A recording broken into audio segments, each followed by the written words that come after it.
السلام علیکم۔ مستند مفتیان کرام سے دینی مسائل کا حل جاننے کے لیے ان کے پورا اثر بیانات سننے کے لیے سبسکرائب کیجیے MTM حمزہ آفیشیل چینل کو اور بیل آئیکن کو دبائیے تاکہ ہمارے نئے آنے والی ویڈیوز کے نوٹیفیکیشنز آپ کو ملتے رہیں۔ لائک اور شیئر کرنا مت بھولیے۔ دین کا پیغام کو پھیلانے میں ہماری مدد کیجیے۔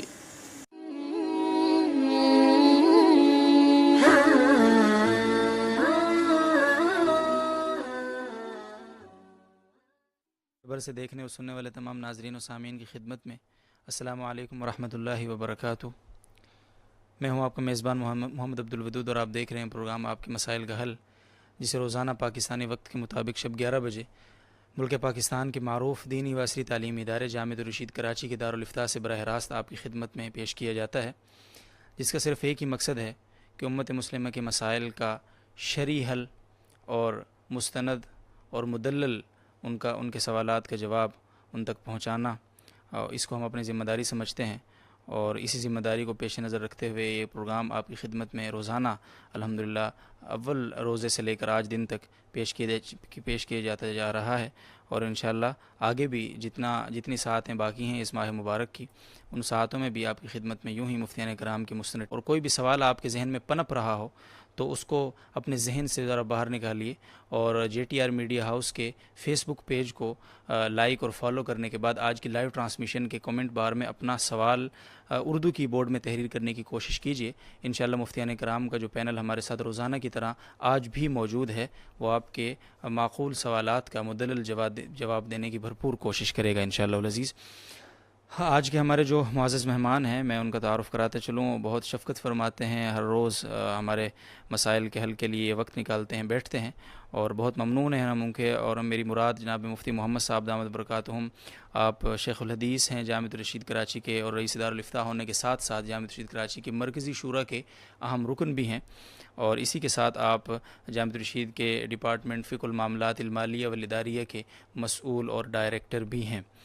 تو آج کی سوال و جواب کی نشست کا آغاز کرنے سے پہلے میں اپنے ناظرین کی خدمت میں یہ بات پیش کرتا چلوں اور یہ وضاحت دہراتا چلوں کہ ہمارے اس پلیٹ فارم سے کسی بھی فرقہ وارانہ اور سیاسی نوعیت کے کسی بھی سوال کا کوئی بھی جواب نہیں دیا جاتا، لہٰذا آپ سوال کر کے نہ اپنا وقت ضائع کریں اور نہ ہی مفتیان کرام کا وقت ضائع کریں۔ مناسب سوال کریں اور اس کا معقول جواب حاصل کرنا آپ کا حق ہے، اور آپ کا حق آپ کو انشاءاللہ ضرور ملے گا۔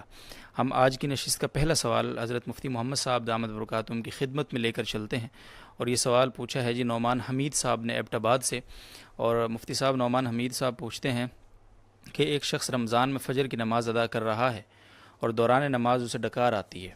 جس کے ساتھ تھوڑا سا تیزابیت کا پانی بھی منہ میں آ جاتا ہے، وہ شخص اس پانی کو حلق میں اتار لیتا ہے، تو کیا اس سے اس کے روزے پر کچھ فرق پڑے گا؟ روزے کی حالت میں اگر ڈکار آئے اور کچھ تیزابیت والا پانی منہ میں آ جائے یا حلق میں، بعض اوقات اس کا صرف ذائقہ محسوس ہوتا ہے، منہ میں نہیں آتا، تو بلا اختیار اگر اس طرح کی صورتحال ہو جائے اور بلا اختیار وہ واپس منہ سے حلق میں چلا جائے تو اس سے روزہ فاسد نہیں ہوتا۔ لیکن اگر کسی کو اس طریقے سے پانی آیا منہ میں اور اس کے بعد پھر جان بوجھ کر اس نے لوٹا لیا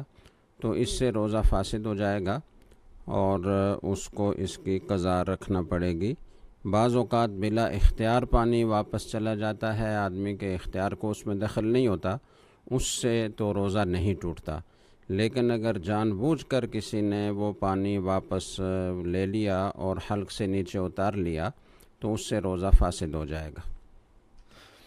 جی بہت شکریہ مفتی صاحب۔ اگلا سوال ہے شام سے، شام کے شہر حلب سے یہ سوال ہے، اور سوال پوچھنے والے صاحب کا نام ہے میر یوسف خان صاحب۔ وہ یہ پوچھتے ہیں کہ ایک صاحب نے کہا ہے کہ لا صلاۃ بعد الوتر، تو کیا ہم نماز تہجد پڑھ سکیں گے؟ کیونکہ ہم تراویح کے ساتھ وطر بھی پڑھ لیتے ہیں۔ لا صلاۃ بعد الوتر یہ کوئی حدیث نہیں ہے، یہ اس شخص کا قول ہے۔ جو حدیث ہے وہ در حقیقت یہ ہے کہ رسول اکرم صلی اللہ علیہ وسلم نے فرمایا کہ اجعلوا آخر صلاتکم الوتر، کہ اپنی آخری نماز وطر کو بناؤ۔ یہ واجبی حکم نہیں ہے، بلکہ کسی آدمی کو اگر تہجد پڑھنا ہے اور اس کا رات کے آخری حصے میں اٹھنا یقینی ہے تو اس کے لیے بہتر یہی ہے کہ وہ وطر کی نماز آخر میں پڑھے، عشاء کی نماز کے ساتھ نہ پڑھے، بلکہ تہجد ادا کرنے کے بعد آخر میں وہ ادا کرے۔ یہ ایک استحبابی حکم ہے، یہ وجوبی حکم نہیں ہے، نمبر 1۔ نمبر 2، یہ عام دنوں کے لیے حکم ہے۔ رمضان میں تراویح کی جماعت کے ساتھ وطر کی جماعت کرانا یہ افضل ہے۔ اجتماعیت کا تقاضا یہ ہے کہ وطر جماعت کے ساتھ پڑھ لیے جائیں، اور اس کے بعد تہجد پڑھنا کہیں ممنوع نہیں ہے۔ رسول اکرم صلی اللہ علیہ وسلم سے خود اس کا ثبوت موجود ہے۔ غالباً ابو داؤد کی روایت ہے کہ آپ صلی اللہ علیہ وسلم نے نماز عشاء پوری پڑھی، وطر پڑھے، اور اس کے بعد آپ نے 2 رکعت نفل ادا کیے۔ تو 2 نفل پڑھنا وطر کے بعد ممنوع نہیں ہے، اس کا جواز وہ بلا شبہ موجود ہے۔ اور رمضان میں وطر کی جماعت وہ بھی ایک مستحب اور اہم حکم ہے، تو اس لیے اس میں وطر جماعت کے ساتھ پڑھنے کے بعد تہجد پڑھے آدمی یا ساری رات نفلیں پڑھتا رہے، اس میں کوئی قباحت اور کوئی ممانعت شرعن نہیں ہے۔ جی بہت شکریہ مفتی صاحب۔ مفتی صاحب یہ ایک سوال ہے، بہت بار انہوں نے لائیو پوچھا ہے، یہ گزشتہ 2 دنوں سے پوچھ رہے ہیں، آج پھر پوچھا ہے، اور مجھے پرسنل بھی انہوں نے میسج کیا، اور اس کا آپ تھوڑی سی ایسے نارمل سے ایک سوال ہے، معاشرتی مسئلہ ہے کہ وہ یہ پوچھنا چاہتے ہیں کہ شادی جو ہے وہ کس عمر میں کرنا مناسب ہوتا ہے، یعنی اس کی تھوڑی سی آپ وضاحت فرمائیں۔ شادی کرنے کے لیے اصل حکم تو شریعت کا یہ ہے کہ بالغ ہونے کے بعد زیادہ تاخیر نہ کی جائے۔ آپ صلی اللہ علیہ وسلم نے فرمایا کہ جب کسی کی بچی بالغ ہو جائے اور اس کے لیے ایسا رشتہ مل جائے کہ جس کے اخلاق سے اور دین سے تم راضی ہو اور اس پر مطمئن ہو، تو اسے شادی کر کے دے دو۔ اور آگے کا جملہ بڑا اہم ہے، وَإِلَّا تَكُنْ فِي الْأَرْضِ فَسَادٌ عَرِيضٌ، ورنہ زمین میں بہت بڑا فساد برپا ہوگا۔ تو اصل حکم تو یہی ہے کہ بالغ ہونے کے بعد جلدی شادی کی جائے،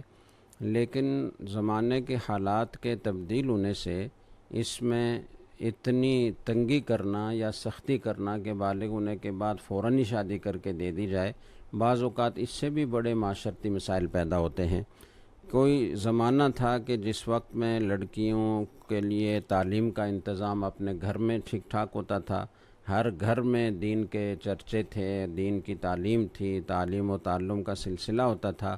تو لڑکیاں وہ دین کا علم حاصل کر لیتی تھیں، اور اس کے ساتھ ساتھ وہ گھریلو معاملات کو بھی اچھی طرح سمجھ لیتی تھیں، گھر کے کام کاج اور ساری چیزوں کی تربیت حاصل کر لیتی تھیں۔ تو ایسی حالت میں جلدی شادی کرنے میں کوئی مسئلہ نہیں تھا۔ لیکن اب اس زمانے میں کچھ حالات اس طرح کے ہو گئے ہیں کہ لڑکیاں جلدی بالغ ہو رہی ہیں، اور جس عمر میں وہ بالغ ہوتی ہیں اس عمر میں انہیں بالکل دنیا کی سمجھ بوجھ نہیں ہوتی، انہیں شوہر کو کیسے سنبھالنا ہے یہ ادراک نہیں ہوتا، گھر کیسے سنبھالنا ہے اور سسرال والوں کو کیسے سنبھالنا ہے، شوہر کی کیسے خدمت کرنی ہے، ان ساری چیزوں سے وہ عموماً ناواقف ہوتی ہیں۔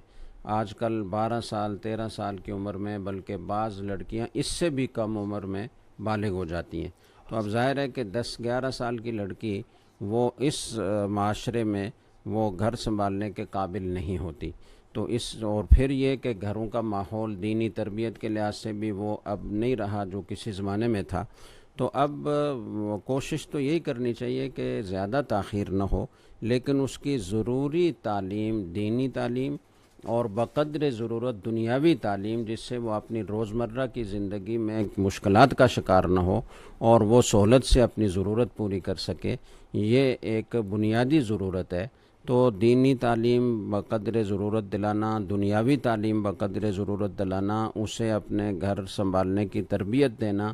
اس میں وقت لگتا ہے، اور بالغ ہونے کے فوراً بعد لڑکی اس قابل نہیں ہوتی کہ وہ ان ساری چیزوں میں تربیت یافتہ ہو اور وہ اپنے گھر کو اچھے طریقے سے سنبھال سکے۔ تو اس لیے مناسب عمر اس کی میری نظر میں 18-20 سال سے 22 سال تک کی ہے کہ اس میں اس تک تعلیم اور تربیت کا سلسلہ جاری رہے، اور اس کے بعد وہ 18 سال میں اگر اس قابل ہو جاتی ہے کہ وہ اپنا گھر اچھے طریقے سے سنبھال سکتی ہے، اسے دین کی تعلیم بھی بقدر ضرورت حاصل ہو گئی ہے، دنیا کی تعلیم بھی بقدر ضرورت حاصل ہو گئی ہے، تو اس کی شادی کر لینی چاہیے۔ 18 سے 22 سال کے درمیان کا جو عرصہ ہے، کسی لڑکی کو اگر 18 سال میں ابھی تربیت میں کمی ہے تو وہ اسے پورا کرے، 20 سال میں ہو جائے تو 20 سال میں کر دی جائے، 22 سال میں ہو جائے تو 22 سال میں کر دی جائے۔ اس سے زیادہ تاخیر نہیں کرنی چاہیے۔ اگر مناسب رشتہ مل رہا ہے تو پھر اس کو ضرور کر لینا چاہیے۔ بہت عنایت مفتی صاحب اتنی تفصیل سے جواب دینے کے لیے۔ اور ناظرین، لائیو سوالات کا سلسلہ ہے ہمارے پاس، اور مفتیان کرام کے سامنے اسکرین ہوتی ہے جو آپ کے سوالات کو پڑھ رہے ہوتے ہیں۔ محمد اسماعیل صاحب ڈیرہ بکری سے ناراض ہو رہے ہیں آج کے لائیو ٹرانسمیشن میں۔ وہ کہتے ہیں کہ جواب تو ملتا نہیں ہے۔ پھر انہوں نے ایک سوال پوچھا ہے تو ہم ان کو آج جواب دیتے ہیں۔ وہ بھی پوچھتے ہیں، وہ صاحب امام نے مغرب کی نماز میں دوسری رکعت پر سلام پھیر دیا، اب دوبارہ نماز پڑھنے کے لیے اقامت دوبارہ کہنا لازمی ہے یا نہیں؟ اگر پہلی اقامت کے ساتھ پڑھی گئی نماز کے اور اگر جو پہلی نماز ہو، پہلی اقامت کے ساتھ نماز پڑھ لی اس نے دوبارہ، تو اس نماز کا کیا حکم ہوگا؟ نماز تو ہو گئی کہ پہلی اقامت ہی کے ساتھ اس نے دوبارہ نماز پڑھی۔ ویسے اس نے دوسری رکعت پر اگر سلام پھیر دیا تھا تو لقمہ دینا چاہیے تھا، سبحان اللہ کہنا چاہیے تھا، تاکہ اسے اس طرف تنبہ ہو جاتا کہ میں نے 2 رکعت پر سلام پھیر دیا، اور اسی نماز کو مکمل کیا جاتا۔ تیسری رکعت وہ کھڑے ہو کر پڑھتے اور آخر میں سجدہ سہو کر لیتے تو نماز مکمل ہو جاتی۔ لیکن اگر سلام پھیرنے کے بعد کسی کے لقمہ نہ دینے کی وجہ سے لوگوں نے آپس میں بات چیت شروع کر دی اور امام صاحب نے بھی بات چیت شروع کر دی، تو وہ پہلی نماز پھر گویا فاسد ہو گئی یا نفل بن گئی۔ تو اب ان کو نئے سرے سے نماز پڑھنا ہے، تو بہتر تو یہ تھا کہ اقامت کہہ کر نماز پڑھتے، لیکن اگر اقامت نہیں کہی تو بھی نماز میں کوئی خرابی لازم نہیں آئی، نماز ہو گئی۔ جی بہت شکریہ جی۔ اگلا سوال ہے، یہ جو آپ نے تفصیل سے بات فرمائی مفتی صاحب شادی کے حوالے سے، جو یہ سوال پوچھا تھا سلیم صاحب نے سکھر سے، تو اس کا جواب تو آپ نے بڑی تفصیل سے دیا۔ اسی حوالے سے یہاں ایک سوال ہے، فرحان صاحب کراچی سے پوچھتے ہیں کہ رخصتی کا شرعی طریقہ، اس پر مختصراً تھوڑا سا۔ رخصتی کا شرعاً کوئی ایسا متعین طریقہ نہیں ہے، البتہ جو ہمارے معاشرے میں رواج ہے کہ لڑکے کی طرف سے کچھ افراد آتے ہیں، کچھ خواتین بھی ہوتی ہیں، اور وہ پھر لڑکی کو لے کر جاتی ہیں، تو اس میں بھی شرعاً کوئی قباحت نہیں ہے۔ لیکن مثالی طریقہ اور بہترین طریقہ جو ہمارے اسلاف کے ہاں متوارث رہا ہے اور صحابہ کرام کے دور میں وہ چلتا رہا ہے، وہ یہ ہے کہ نکاح ہو جانے کے بعد خود لڑکی کے جو سرپرست ہیں، اس کے والد ہیں، اس کے بھائی ہیں، وہ لڑکی کو مناسب وقت میں خود لے کر جائیں اور شوہر کے گھر پہنچا کر آئیں۔ اگر کوئی اس پر عمل کرتا ہے تو یہ سب سے بہتر ہے، لیکن جو ہمارے معاشرے میں رواج ہے وہ بھی شرعاً کوئی ناجائز اور حرام نہیں ہے۔ وہ بہت زیادہ بڑی بارات اور بہت اللہ گلا اور بہت بڑا مجمع اس کے لیے جمع نہ کیا جائے، لیکن اگر وہاں سے چند آدمی آتے ہیں، 2-3 مرد آ جاتے ہیں، 2-3 خواتین آ جاتی ہیں، اور نکاح کے بعد وہ لڑکی کو اپنے ساتھ لے کر جاتے ہیں، تو اس میں بھی شرعاً کوئی قباحت نہیں۔ جی بہت شکریہ مفتی صاحب۔ محمد اسماعیل صاحب دل آزاری پر معذرت کر رہے ہیں، آپ ہمارے بہت اچھے ناظرین میں سے ایک ہیں الحمدللہ۔ آپ کے روزانہ سوالات بھی ہمیں ملتے ہیں اور آپ بہت ہی پابندی سے ٹرانسمیشن سنتے ہیں، اور ایسی کوئی بات نہیں ہے، بس بعض اوقات سوال دیکھنے میں اس کا جواب دینے میں تاخیر ضرور ہو جاتی ہے، لیکن جواب دینے کی بھرپور کوشش ضرور ہوتی ہے الحمدللہ یہاں سے۔ اور آپ نے ایک اور سوال بھی پوچھا ہے کہ مسجد میں جو معتکف حضرات بیٹھے ہیں وہ محراب میں جا سکتے ہیں نہیں؟ تو مفتی صاحب نے اس کا 2-3 دن پہلے بہت تفصیل سے جواب دیا تھا کہ جو محراب ہے وہ مسجد ہی کا حصہ ہے، لہٰذا جو معتکف ہے وہ مسجد کے محراب میں بلا شبہ جا سکتا ہے، اور اگر کوئی مؤذن ہے اذان دینے کے لیے اس کو، اور وہ معتکف بھی اذان بھی دینی ہے اس نے، تو اس کے لیے تو محراب سے باہر جانے کی بھی گنجائش موجود ہے۔ تو یہ جواب ہو چکا تھا، تو آپ گزشتہ ٹرانسمیشن میں اس جواب کو تفصیل سے بھی ملاحظہ کر سکتے ہیں۔ جزاکم اللہ خیر۔ آج کی نشست کا اگلا سوال ہے جی، محمد حسن صاحب کراچی سے سوال کر رہے ہیں۔ وہ یہ پوچھتے ہیں مفتی صاحب کہ میں سواری چلانے سے پہلے سفر کی دعا کے ساتھ ساتھ درود شریف اور سورہ فلق بھی پڑھ لیتا ہوں، یہ کسی حدیث یا صحابہ سے ثابت نہیں ہے، تو کیا یہ بھی بدعت ہے؟ نہیں، یہ بدعت نہیں ہے۔ بدعت کوئی چیز اس وقت بنتی ہے کہ جب شریعت میں اس کا کوئی ثبوت نہ ہو اور اس کو سنت سمجھ کر یا دین کا حکم سمجھ کر کیا جائے۔ اگر کوئی سواری کی دعائیں جو حدیث میں منقول ہیں وہ پڑھتا ہے اور ان کے ساتھ ساتھ درود شریف بھی پڑھتا ہے اور سورہ فلق بھی پڑھ لیتا ہے تو اس میں فی نفسی ہی کوئی حرج نہیں ہے، بلکہ بہتر ہے۔ درود شریف پڑھنا ظاہر ہے ثواب کی چیز ہے، اور اسی طرح سورہ فلق میں بھی گویا حاسدین کے شر سے پناہ مانگی گئی ہے، تو وہ اگر اس کو پڑھتا ہے تو اچھی بات ہے، یہ کوئی اس میں کوئی قباحت نہیں ہے، لیکن یہ ضروری ہے کہ اسے وہ سواری کے موقع پر یا سفر کے موقع پر باقاعدہ سنت سمجھ کر اختیار نہ کرے۔ جی بہت عنایت مفتی صاحب، ہم ناظرین کے لیے یہ بات بتاتے چلیں کہ جو بھی سوال آپ حضرات پوچھیں دل کھول کر پوچھیں، آپ کا حق ہے اور جواب بھی آپ کو ضرور ملے گا انشاءاللہ، لیکن ایک بات کا بہت خیال رکھیں کہ فرقہ وارانہ سیاسی نوعیت کے کسی بھی سوال سے گریز فرمائیں، کیونکہ یہاں اس پلیٹ فارم سے ایسے کسی بھی سوال کا جواب نہیں دیا جاتا۔ تو ہم آج کی نشست کے اگلے سوال کی طرف بڑھتے ہیں، اور یہ سوال شعیب اسلم صاحب پوچھ رہے ہیں جدہ سے۔ وہ یہ پوچھتے ہیں جی کہ حیض کی حالت میں بیوی کے قریب جانے اور مباشرت کی کیا حد ہے؟ برائے مہربانی اس کی وضاحت فرما دیں۔ حالت حیض میں ناف سے لے کر گھٹنوں تک کا جو حصہ ہے اس سے استمتاع کرنا شوہر کے لیے راجح اور مفتبی قول کے مطابق جائز نہیں ہے۔ اس کے علاوہ بوس و کنار کرنے کی، ہاتھ لگانے کی اجازت ہے، البتہ اگر کسی آدمی کو یہ اندیشہ ہو کہ میں اگر بوس و کنار کروں گا تو میں حد پر قائم نہیں رہوں گا بلکہ آگے بڑھ جاؤں گا اور ناجائز میں مبتلا ہو جاؤں گا، چونکہ حالت حیض میں بیوی سے ہم بستری کرنا ناجائز اور حرام ہے اور یہ بیماریوں کا بھی سبب بنتا ہے، تو کسی کو اگر اپنے اوپر اعتماد نہ ہو اور یہ اندیشہ ہو کہ میں آگے بڑھ جاؤں گا تو اسے بوسہ دینے سے بھی بچنا چاہیے۔ باقی اگر کسی کو اعتماد ہے کہ میں حدود میں قائم رہوں گا اور تجاوز نہیں ہوگا تو اس کے لیے ناف سے گھٹنوں تک کے حصے کو چھوڑ کر بیوی سے اس حالت میں استمتاع کرنا جائز ہے۔ جی بہت عنایت جی، بہت شکریہ مفتی صاحب۔ اور اگلا سوال بھی ہے، محمد حسن صاحب کراچی سے سوال کر رہے ہیں، اور وہ مفتی صاحب سے پوچھتے یہ ہیں کہ اس بات کی وضاحت فرما دیں کہ زیر ناف بال جو ہیں ان کے کاٹنے کی کیا حد ہے، اور ران کے اوپر جو بال ہوتے ہیں ان کو بھی کاٹنا ضروری ہے یا نہیں؟ زیر ناف بالوں کے بارے میں یہ سمجھ لینا چاہیے کہ ناف کے نیچے ایک ہڈی ہے جس کو پیڑو کی ہڈی کہتے ہیں، تو اوپر کی جانب سے یہاں سے حد شروع ہوتی ہے، لیکن یہ ضروری نہیں ہے کہ اسی حد سے کاٹے جائیں۔ اگر کوئی اس سے زائد حصے کے بال کاٹتا ہے تو اس میں کوئی قباحت نہیں ہے، شرعاً کوئی ناجائز نہیں ہے۔ اور باقی جو ارد گرد کا علاقہ ہے، جو عضو خاص پر بال ہیں یا اس کے نیچے پھولوں پر بال ہیں یا اس کے ماحول میں اتنا حصہ کہ جو بیوی کے ساتھ ہم بستری کے دوران ملوث ہونے کا اندیشہ ہوتا ہے، اتنے حصے کے بال کاٹنا، اور اسی طریقے سے فرج کے یعنی جہاں سے آدمی جو پاخانے کی جو جگہ ہے اس کے ارد گرد کے بالوں کو کاٹنا بھی یہ ضروری ہے، اور یہ حدود ہیں اس کی چاروں طرف سے جتنا حصہ ملوث ہونے کا اندیشہ ہو وہ بال کاٹنے چاہیے۔ اس میں ظاہر ہے کہ ران کا حصہ بھی آتا ہے،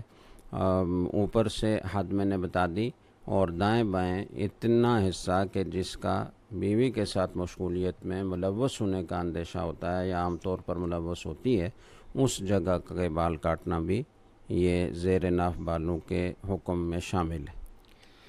جی بہت شکریہ ناظرین و سامعین، اگر آپ نے ابھی تک ہمیں جوائن نہیں کیا یا ابھی جوائن کیا ہے تو اس حوالے سے آپ کو ایک بار پھر میں بریف کرتا چلوں کہ ہمارے ہاں سوال پوچھنے کا بہت ہی آسان طریقہ ہے۔ سب سے پہلے آپ اپنے موبائل میں موجود فیس بک اپلیکیشن کو کھولیں اور اس کے بعد سرچ انجن میں جا کر JTR میڈیا ہاؤس کے پیج کو سرچ کریں، آپ کے سامنے پیج آئے گا، اس پیج کو لائک اور فالو کرنے کے بعد آج کی ٹرانسمیشن پر پہنچیں، اور آج کی ٹرانسمیشن جو چل رہی ہے اس کے کومنٹ بار میں اپنا سوال، اپنا مسئلہ تحریر کریں، اور انشاءاللہ مفتیان کرام کا یہ پینل آپ کے ہر مسئلے کا جواب دینے کی کوشش کرے گا۔ تو آج الحمدللہ مفتیان کرام، آپ دنیا بھر سے الحمدللہ ناظرین ہم سے سوالات کر رہے ہیں، اور الحمدللہ مفتیان کرام ان سوالات کا بھرپور انداز میں اور بڑی ہی وضاحت اور استناد کے ساتھ جواب دینے کی کوشش بھی کرتے ہیں۔ تو ابھی بھی ہمارا جو اگلا سوال ہے اس نشست کا وہ بھی دبئی سے پوچھا ہے، اور یہ سوال پوچھتے ہیں جی حافظ تبسم محمود صاحب دبئی سے، وہ یہ پوچھ رہے ہیں مفتی صاحب کہ بھائی کو زکوٰۃ دے سکتے ہیں یا نہیں اگر وہ حقدار ہے؟ جی، بھائی کو زکوٰۃ دے سکتے ہیں، بلکہ اگر وہ زکوٰۃ کا مستحق ہے تو بھائی کو زکوٰۃ دینے میں دوہرا ثواب ہے۔ اپنے قریبی رشتہ داروں میں جو مستحق لوگ ہوتے ہیں ان کو زکوٰۃ اور صدقۃ الفطر دینا یہ دوہرا اجر رکھتا ہے، ایک تو زکوٰۃ ادا کرنے کا، صدقۃ الفطر دینے کا، اور دوسرا صلہ رحمی کا۔ جی ناظرین، آپ نے سنا ہے، اور رمضان المبارک کا جو یہ مقدس مہینہ ہے اپنے اختتام کی طرف بڑھ رہا ہے دھیرے دھیرے۔ اس میں اس بات کا بہت ہی خیال رکھیں کہ جہاں آپ زکوٰۃ ادا کرتے ہیں، صدقات کا اہتمام کرتے ہیں، تو اپنے عزیز و اقارب کو نہ بھولیں۔ اس بات کا جو کانسیپٹ ہمارے معاشرے میں ہے عام طور پر کہ زکوٰۃ اور صدقات کا مصرف جو ہے وہ مدارس ہیں یا صرف چند فقراء اور مساکین لوگ ہیں جن کا جو ہم سے دور دراز کہیں رہتے ہیں، تو یہ غلط ہے۔ بلکہ ایک بات جس طرح بھی مفتی صاحب نے فرمایا کہ اگر آپ اپنے کسی قریبی رشتہ دار کو، ایون اپنے بھائی کو بھی، اگر آپ وہ مستحق ہے زکوٰۃ یا صدقات سے، اس کی ضرورت کو، اس کی حاجت کو پورا کرتے ہیں، تو آپ کو دو ثواب ملیں گے، ایک تو زکوٰۃ کا ثواب ملے گا، ایک صدقے کا ثواب ملے گا، اور اسی طرح سے دوسرا ثواب آپ کو جو ملے گا وہ آپ نے اس کی جو اپنے قریبی رشتہ دار کا جو حق ادا کیا اور اس کی جو آپ نے ضرورت پوری کی، اور ضرورت مند ایک آدمی کی جو ضرورت پوری کرنے کا اپنا ہی اللہ تعالیٰ کے یہاں کے مقام ہے، تو اس کا ظاہر ہے اپنا ایک اللہ تعالیٰ کے یہاں اجر ہے جو آپ کو ضرور ملے گا، تو اس کا ضرور خیال رکھیں۔ اور اگر کوئی قریبی رشتہ دار ہے تو پہلے اس کا حق ہے، اس کے بعد دوسرے لوگوں کا حق ہے، جس طرح کہ آپ نے مفتی صاحب کی بھی بات بھی سنی ہے۔ اگلا سوال ہے آج کی نشست کا، اور یہ سوال پوچھا ہے جی محمد علی صاحب مالاکنڈ سے۔ مفتی صاحب یہ پوچھتے ہیں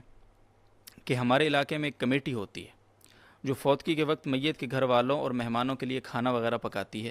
جبکہ کمیٹی میں جتنے لوگ شریک ہوتے ہیں وہ آپس میں رقم جمع کرتے ہیں اور فوتگی میں خرچ کرتے ہیں۔ سوال یہ ہے کہ پیسے تو سب ایک جتنے جمع کرتے ہیں، لیکن بعض فوتگی والوں پر خرچہ زیادہ آتا ہے کیونکہ ان کے مہمان زیادہ ہوتے ہیں، اور بعض پر خرچہ کم آتا ہے کیونکہ ان کے مہمان کم ہوتے ہیں، تو اس کمیٹی کا کیا حکم ہے؟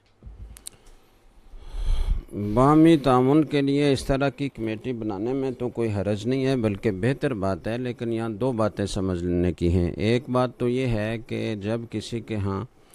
میت ہو جاتی ہے تو میت کے گھر میں اس طریقے سے سب کے لیے کھانا پکانا اور ایک دعوت کا سماں پیدا کرنا یہ جائز نہیں ہے۔ فقہا نے اس کو مکروہ لکھا ہے، الدعوت فی السرور لا فی الشرور۔ فقہا نے یہ قاعدہ بیان کیا ہے کہ دعوت جو ہوتی ہے وہ خوشی کے مواقع پر ہوتی ہے، غم کے مواقع پر دعوت نہیں ہوتی۔ تو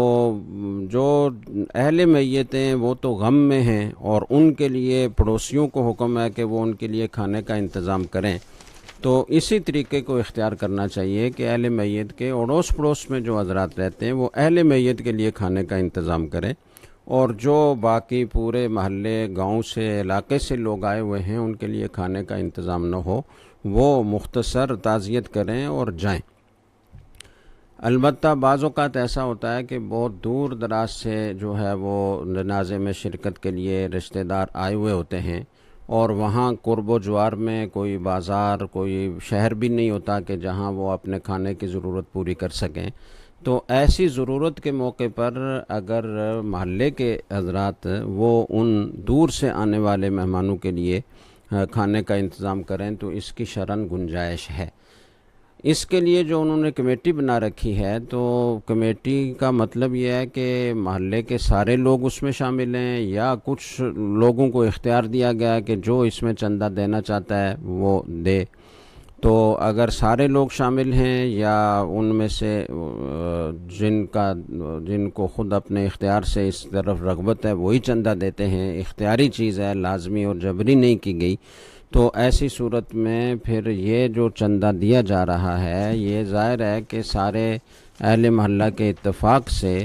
اور باہمی تعاون کے طور پر ایک کمیٹی قائم کی گئی ہے اور چندہ جمع کیا جاتا ہے، تو وہاں دینے والے کو یہ بات معلوم ہوتی ہے کہ سب کے مہمان یکساں نہیں ہوتے، اور وہ کوئی اپنی ملک میں اس کو رکھتا بھی نہیں ہے۔ چندہ دینے کا مطلب ہے کہ اس مقصد کے لیے اور اس ایک رفاہی کام کے لیے ہم نے اس پیسے کو وقف کر دیا اور اپنی ملک سے نکال دیا، تو اس کے بعد سب کو پتہ ہوتا ہے کہ کسی کے مہمان کم ہوں گے، کسی کے زیادہ ہوں گے، تو اس میں کوئی حرج کی بات نہیں ہے اور اس میں کوئی سودی معاملہ نہیں ہے۔ ہاں اگر یہ باقاعدہ جیسے شادی کے موقع پر لوگ لین دین کرتے ہیں اور اس کو باقاعدہ کاپی میں لکھا جاتا ہے، اور پھر آئندہ جب دوسرے کے ہاں شادی ہوتی ہے تو یہ اس کا بدلہ دیا جاتا ہے اور اس سے بڑھا کر دیے جاتے ہیں کہ اس کو جتنے اس نے دیے تھے اس سے اضافہ کر کے دیے جاتے ہیں. تو یہ ایک قسم کی سودے بازی ہے اور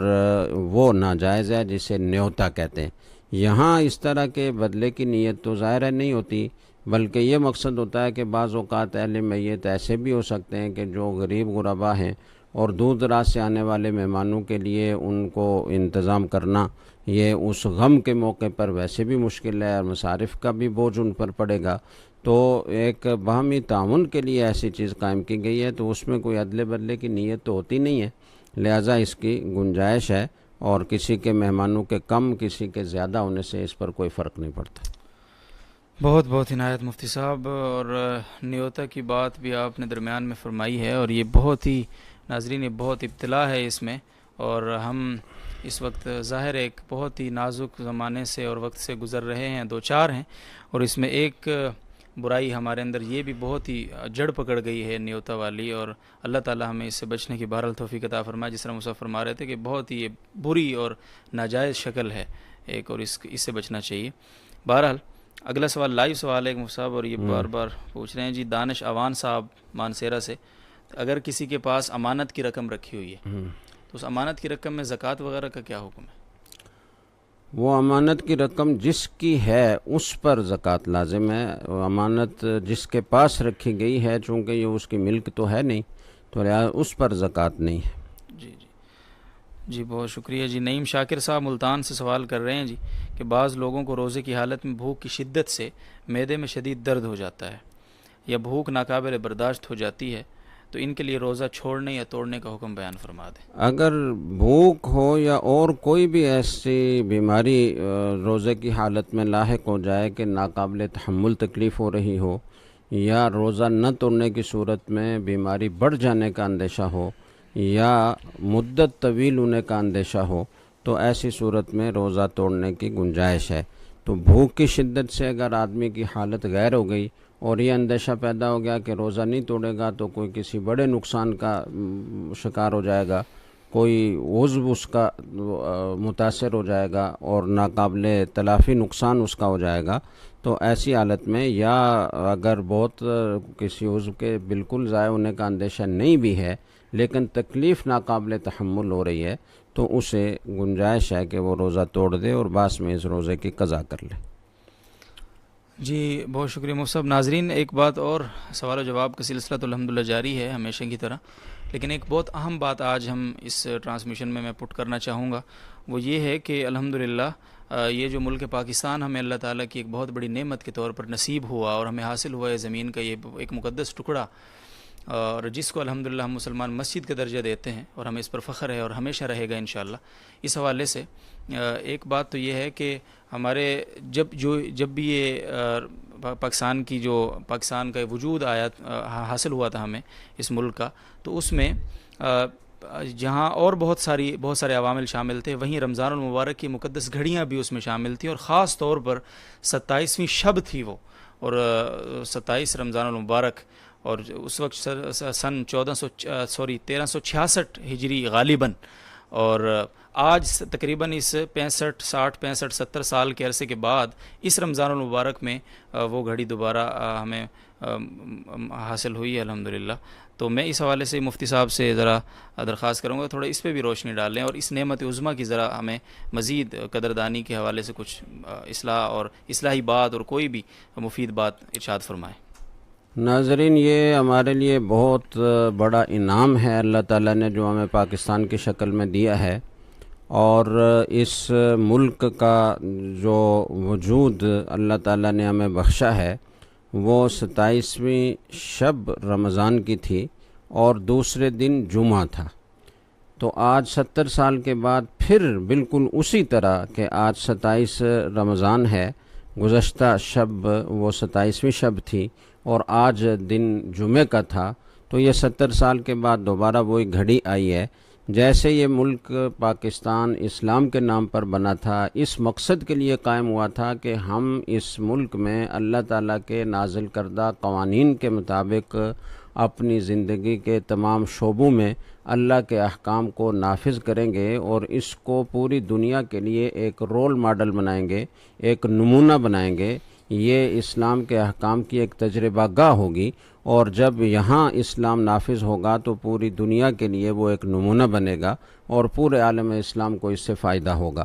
تو ہم یہ سمجھتے ہیں کہ اس نعمت کی قدردانی کا تقاضا یہ ہے کہ اس ملک میں رہنے والے ہر طبقے کو اس کا احساس ہونا چاہیے کہ یہ اللہ تعالیٰ کی کتنی بڑی نعمت ہے، اور دشمنوں نے اس ملک کے خلاف جس قدر سازشیں کی ہیں ماضی میں اور اس وقت بھی وہ کر رہے ہیں، اور ہر طرح سے نقصان پہنچانے کی کوشش کی جا رہی ہے، اور چاروں طرف سے مشکلات اس ملک پر آ رہی ہیں، تو ہمیں یہ سوچنا چاہیے کہ ہماری کن کوتاہیوں کو اس میں دخل ہے۔ یہ جو مصیبتیں آتی ہیں قرآن کریم سے معلوم ہوتا ہے کہ وہ اپنے بدعمالیوں کا نتیجہ ہوتی ہیں، اور وما اصابکم من مصیبت فبما کسبت ایدیکم، جو بھی مصیبت تمہیں پہنچتی ہے وہ تمہاری بدعمالیوں کا نتیجہ ہوتی ہے۔ زندگی میں جو اللہ تعالیٰ کے احکام کی خلاف ورزی ہوتی ہے، جو گناہ ہوتے ہیں، وہ بھی اس پر اثر انداز ہیں، اور جو اجتماعی طور پر ہمارے ملک میں اللہ تعالیٰ کے نازل کردہ قوانین کے خلاف جو اقدامات ہوتے ہیں، جو سرگرمیاں ہوتی ہیں، ان سب کا اس میں دخل ہے، اور اس سلسلے میں جس طبقے کی جو ذمہ داری بنتی ہے وہ اسے ادا کرنا چاہیے۔ علماء کرام کو چاہیے کہ وہ عوام کو دین کی بنیادی تعلیمات سے آگاہ کریں، انہیں منکرات سے بچانے کی بھرپور کوشش کریں، اور حکام کی ذمہ داری ہے کہ جو ہمارے ملک میں کرپشن ہے، جو ہمارے ملک میں عریانی فحاشی ہے، جو میڈیا ہمارے دین کی بہت ساری بنیادی چیزوں کو پامال کر رہا ہے اور ہمارے دین کو ایک پوری دنیا میں اس طریقے سے پیش کیا جا رہا ہے کہ جیسے یہ کوئی کھیل تماشے کا دین ہے، تو حکومت کی بھی ذمہ داری ہے کہ وہ اپنے تمام شعبوں میں اپنی رٹ قائم کرے، اور جو قوانین اور آئین ہمارا اجازت دیتا ہے اس کے مطابق ہم اپنی ساری سرگرمیوں کو جاری رکھیں، اور حکام اپنی ذمہ داری ادا کریں، علماء اپنی ذمہ داری ادا کریں، عوام اپنی ذمہ داری ادا کریں۔ عام طور پر یہ سمجھا جاتا ہے کہ جی یہ ساری ذمہ داری حکام کی ہے، یہ بھی غلط ہے۔ بہت لوگ یہ سمجھتے ہیں کہ جی ساری ذمہ داری علماء کی ہے، تو یہ بھی غلط ہے۔ علماء کرام تو اپنی طرف سے کوشش کر ہی رہے ہیں، ہر مسجد سے، ہر مدرسے سے یہ آواز لگ رہی ہے کہ ہمیں اللہ کے احکام پر عمل کرنا چاہیے، ہمیں منکرات سے بچنا چاہیے، ہمیں گناہ کے راستے سے بچنا چاہیے، اس سے توبہ کرنی چاہیے، اور یہ رمضان تو ویسے ہی تقویٰ کے حصول کا مہینہ ہے، تو اس میں تو اور زیادہ کوشش کرنی چاہیے کہ ہماری زندگی سے جتنی بھی معصیتیں انفرادی اور اجتماعی زندگی میں، ان سے ہم سچی توبہ کریں، اور اللہ تعالیٰ سے گڑ گڑا کر ہم دعا مانگیں کہ یا اللہ ہم نے گناہ کر کر کے آپ کے غضب کو دعوت دے رکھی ہے، اور ہم پوری دنیا میں پٹ رہے ہیں اس وجہ سے، آپ ہمیں معاف فرما دیں، ہم سچی توبہ کریں، آئندہ نہ کرنے کا عزم کریں، تو اللہ کی رحمت متوجہ ہوگی۔ اللہ تعالیٰ کی رحمت تو بہانے ڈھونڈتی ہے، تو اس رحمت کے مہینے میں اگر سچے دل سے کوئی اپنی کوتاہیوں کی معافی مانگے اور آئندہ نہ کرنے کا عزم کرے، تو وہ چاہے اجتماعی گناہ ہوں یا انفرادی گناہ ہوں، اللہ تعالیٰ سب معاف کرنے کے لیے تیار ہیں۔ تو اللہ تعالیٰ ہمیں اس کی توفیق عطا فرمائے۔ علماء کرام کی بھی اپنی ذمہ داری ہے، حکام کی بھی اپنی ذمہ داری ہے، لیکن عوام بھی بری الذمہ نہیں ہے۔ یہ کسی حکومت نے مجبور نہیں کیا کہ آپ اپنے کاروبار میں جھوٹ بولیں، کسی نے مجبور نہیں کیا کہ آپ خیانت کریں، کسی نے نہیں کہا کہ آپ ملاوٹ کریں، تو جو چیزیں ہمارے اپنے اختیار میں ہیں ان کی تو ہم اصلاح کریں۔ اللہ تعالیٰ ہمیں اس کی توفیق عطا فرمائے۔ جی بہت بہت شکریہ، بہت عنایت مفتی صاحب۔ اور ناظرین، مفتی صاحب فرما رہے تھے کہ عوام کو اپنی، علماء کو اپنی، اور حکومت کو اپنی اپنی ذمہ داریاں ادا کرنے کی بہت سخت حاجت اور ضرورت ہے، اس کے بغیر مسائل حل نہیں ہوں گے۔ اور ایک بات تو ہمیں پتہ ہے اور ہم سنتے رہتے ہیں اپنے بزرگوں سے، اپنے بڑوں سے، کہ جیسے اعمال اوپر جاتے ہیں ویسے ہی فیصلے اوپر سے نیچے آتے ہیں، تو ہمیں اپنے اعمال بدلنے ہوں گے، خدا اپنے فیصلے ضرور بدلے گا انشاءاللہ العزیز۔ اور آج کا ایک لائیو سوال ہے، مفتی صاحب کی خدمت میں ضرور رکھتے ہیں، اور دبئی سے صاحب سوال کر رہے ہیں، ذیشان اختر صاحب۔ مفتی صاحب یہ پوچھتے ہیں کہ تراویح کے حوالے سے رہنمائی درکار ہے، اور میں تراویح گھر میں پڑھتا ہوں، تو کیا تراویح گھر میں ہو جاتی ہے؟ ایک سوال تو یہ انہوں نے کیا ہے۔ دوسرا سوال یہ ہے کہ تراویح میں قرآن شریف کی تلاوت کرنے کے لیے کیا چھوٹا قرآن شریف یا موبائل میں قرآن ہاتھ میں لے کر اس کی تلاوت کی جا سکتی ہے یا نہیں؟ جہاں تک اس کا تعلق ہے کہ آپ تراویح گھر میں پڑھتے ہیں تو تراویح ہوتی ہے یا نہیں، ہو تو جاتی ہے، لیکن یہ ظاہر ہے کہ اچھا طریقہ نہیں ہے۔ حضرت عمر رضی اللہ تعالیٰ عنہ کے زمانے تک اس طرح تراویح ہوتی تھی کہ کوئی چھوٹی جماعت یہاں ہو رہی ہے، کوئی چھوٹی جماعت وہاں ہو رہی ہے، کوئی اپنے گھر میں پڑھ رہا ہے، اجتماعی مسجد میں باقاعدہ جماعت کے ساتھ یہ سلسلہ نہیں تھا۔ اسی کو حضرت عمر رضی اللہ تعالیٰ عنہ نے جمع کیا اور سب کو حضرت ابی بن کعب رضی اللہ تعالیٰ عنہ کے پیچھے تراویح پڑھنے کے لیے گویا حکم صادر کیا، اور سب صحابہ کرام پھر مسجد نبوی میں جمع ہو کر حضرت ابی بن کعب رضی اللہ تعالیٰ عنہ کے پیچھے تراویح پڑھا کرتے تھے۔ تو اس کو پسند کیا گیا اور سارے صحابہ کرام کا گویا اس کے اچھا اور بہتر ہونے پر اور اس کے مؤکد ہونے پر اجماع ہو گیا، اور اس کے بعد سے لے کر پوری امت کے فقہاء، محدثین اور سارے علماء یہی کہتے آئے ہیں کہ مسجد میں اجتماعی طور پر تراویح کا اہتمام کرنا چاہیے، انفرادی طور پر نہیں پڑھنا چاہیے۔ تو اس لیے آپ کو مسجد میں تراویح پڑھنی چاہیے اور اس کا اہتمام کرنا چاہیے۔ باقی جہاں تک دوسری بات ہے کہ قرآن پاک ہاتھ میں لے کر یا موبائل ہاتھ میں لے کر اس سے دیکھ کر تلاوت کی جا سکتی ہے یا نہیں، تو اگرچہ بعض ائمہ کا یہ مسلک ہے کہ اس کی گنجائش ہے، لیکن فقہ حنفی میں اس کی کوئی گنجائش نہیں ہے کہ نماز کے دوران آدمی کسی خارجی آدمی سے لقمہ لے یا کسی خارجی چیز سے دیکھ کر آدمی تلاوت کرے۔ جتنا آپ کو قرآن پاک یاد ہے آپ اسی کی تلاوت پر اکتفا کریں اور دیکھ کر تلاوت کرنے سے اجتناب کریں۔ بہت شکریہ مفتی صاحب۔ عبد الرحمن شیر پاؤ صاحب ہماری آج کی لائیو ٹرانسمیشن میں شریک ہیں اور بار بار درخواست کر رہے ہیں کہ میرے سوال کا ضرور جواب دیا جائے، لیکن آپ کا سوال نہیں مل رہا ہے جی ہمیں، تو آپ براہ کرم اپنا سوال ذرا دوبارہ زحمت کر کے لکھ دیں تو انشاءاللہ ضرور جواب اس کا ملے گا۔ آج کا اگلا سوال ہے آج کی نشست کا، جلال آباد افغانستان سے ضیاء اللہ شاہ صاحب نے پوچھا ہے، مفتی صاحب ایک شخص کے پاس گاڑی ہے جس کی قیمت 6 لاکھ افغانی روپوں میں ہے، اس پر وہ سامان لاتا ہے یعنی تجارت کرتا ہے، کیا اس گاڑی پر زکوٰۃ ہے یا نہیں؟ اگر گاڑی خود بیچنے کی نیت سے نہیں خریدی بلکہ اپنے استعمال کے لیے خریدی ہے، کاروبار کے لیے خریدی ہے، تو گاڑی کی مالیت پر زکوٰۃ نہیں ہے۔ مال تجارت پر زکوٰۃ ہوتی ہے، اور مال تجارت یاد رکھیں کہ وہ ہوتا ہے کہ جس کو خریدا گیا ہو اس نیت سے کہ ہمیں اس سے آگے بیچ کر نفع کمانا ہے، بیچنے کی نیت تاحال برقرار ہو تو وہ مال تجارت ہوگا۔ اگر نیت بیچنے کی نہیں تھی تو وہ مال تجارت نہیں ہے، بیچنے کی تھی لیکن اب بدل گئی ہے تو بھی وہ مال تجارت نہیں رہا، اس لیے اس پر زکوٰۃ نہیں ہے۔ جی بہت بہت عنایت۔ آج کی لائیو ٹرانسمیشن کا ایک سوال ہے اور ریاض سے یہ پوچھ رہے ہیں جی تنویر انصاری صاحب کہ ایک شخص اپنے رشتہ داروں سے ملاقات کرنے کے لیے طائف جائے اور وہیں سے واپس چلا جائے تو کیا اس پر عمرہ نہ کرنے کی وجہ سے کوئی دم لازم ہوگا یا نہیں؟ طائف میقات کی حدود کے اندر ہے لیکن عمرہ کرنے کا ارادہ نہیں تھا۔ دیکھیے باہر سے جب بھی کوئی جاتا ہے تو اس پر لازم ہوتا ہے کہ وہ میقات سے احرام باندھ کر جائے اور پھر عمرہ کرے۔ اگر میقات سے اس نے بغیر احرام کے تجاوز کیا تو دم لازم ہوگا، اور دوبارہ اگر وہ کسی میقات پر بھی جا کر احرام باندھ لیتا ہے اور عمرہ کر لیتا ہے تو وہ جو دم لازم ہوا تھا وہ دم ساقط ہو جائے گا۔ جی بہت بہت عنایت مفتی صاحب۔ اور ناظرین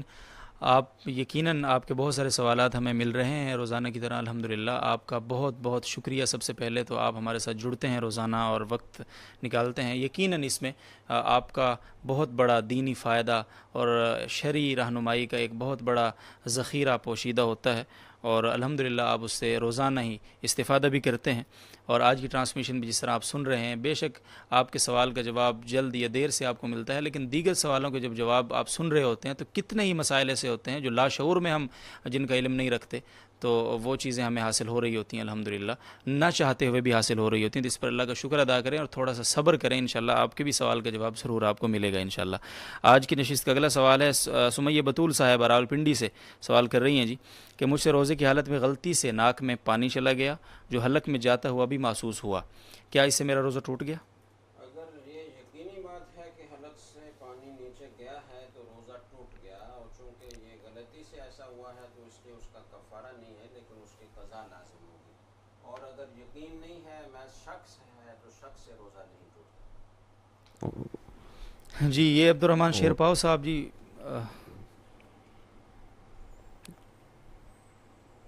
عبد الرحمن شیرپاؤ صاحب سوال کر رہے ہیں جی، لائیو سوال ہے، اور وہ کہہ رہے ہیں کہ باجماعت نماز کے دوران امام کے پیچھے قرات کرنا ہے، یعنی سورۃ فاتحہ کوئی بھی قرات کیسی ہے وہ، اس حوالے سے تھوڑا سا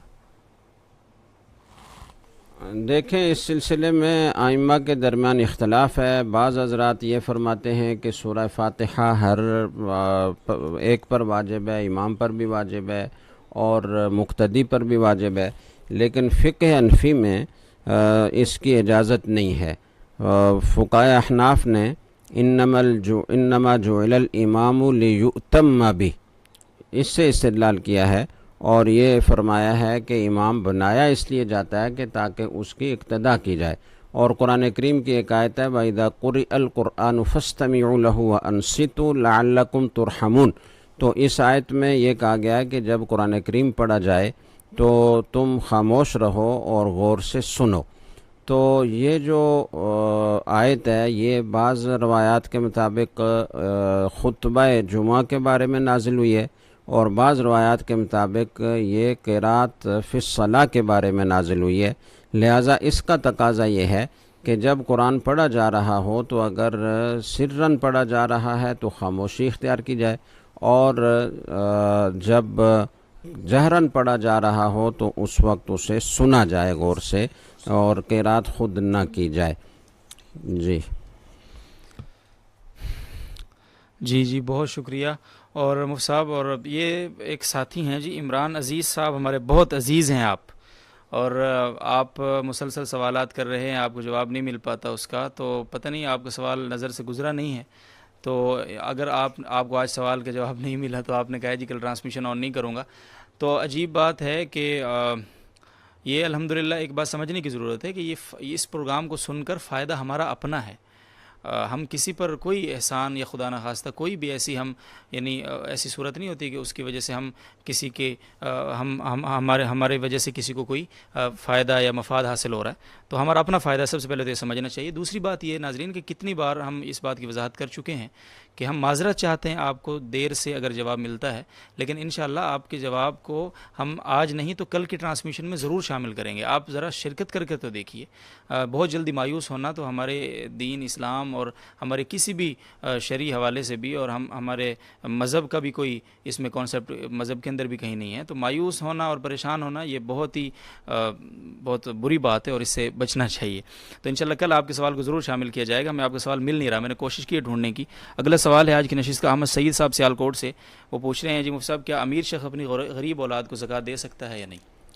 اپنی اولاد کو زکوٰۃ نہیں دی جا سکتی۔ اگر والد صاحب امیر ہیں، اللہ تعالیٰ نے ان کو مال سے نوازا ہے، تو وہ ویسے اپنی اولاد کی مدد کریں،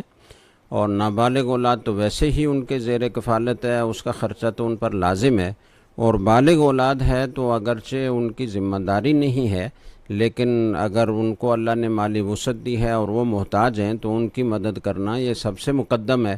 تو اس لیے ان کو ویسے مدد کرنی چاہیے۔ اصول اور فروع کو زکوٰۃ نہیں دی جا سکتی، یعنی باپ دادا پردادا کو زکوٰۃ نہیں دی جا سکتی، نانا نانی کو زکوٰۃ نہیں دی جا سکتی، اور اسی طرح اولاد، اپنی اولاد ہو، اولاد کی اولاد ہو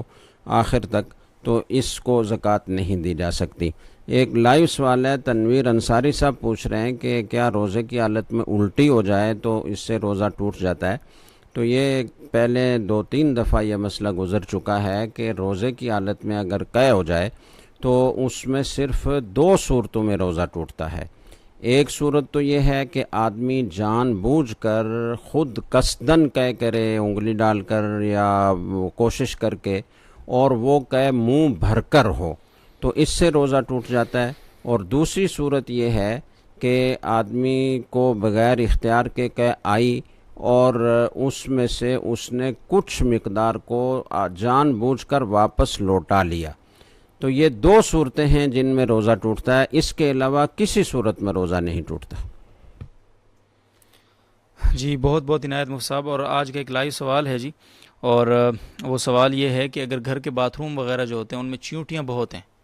تو وہاں ان چیونٹیوں کو ختم کرنے کے لیے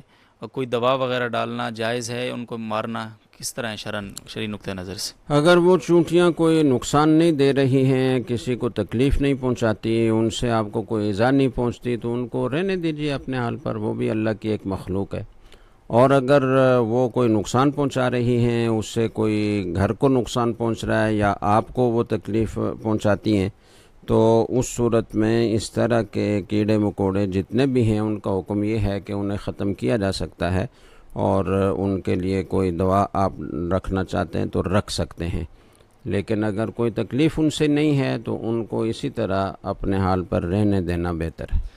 تکلیف کا کیا معیار ہے؟ یہ جو کیڑے مکوڑے ہوتے ہیں، حشرات الارض وغیرہ جتنے بھی ہوتے ہیں، ان کو تو نارملی لوگ دوائیاں تو ان کے استعمال کرتے ہیں، اور ایک ان سے وحشت سی ہوتی ہے مطلب طبیعت میں،